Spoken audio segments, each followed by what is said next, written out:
Ako naman, Milan Melindo, minaliit si Carl James Martin. Easy work lang daw.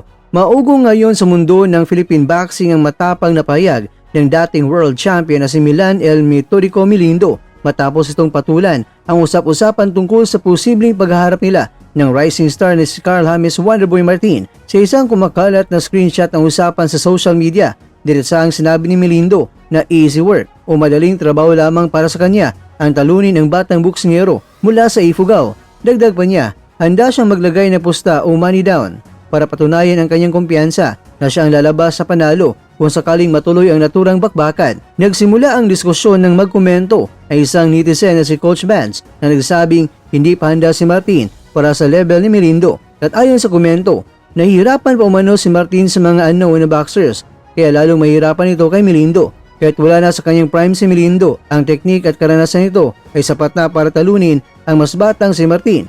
Kailangan pa umanong dumaan si Martin sa mas maraming quality fighters bago amunin ng isang dating kampiyon. Si Milan Melindo ay kilala sa kanyang matalas na boxing IQ at matitinding karanasan sa world stage. Sa kabilang banda, si Carl James Martin naman ay itinuturing na isa sa pinaka-promising na super bantamweight sa ating bansa dahil sa kanyang bilis at lakas. Ngunit, marami ring kritiko ang naghahanap ng patunay kung kaya na ba itong sumabay sa mga elite veterans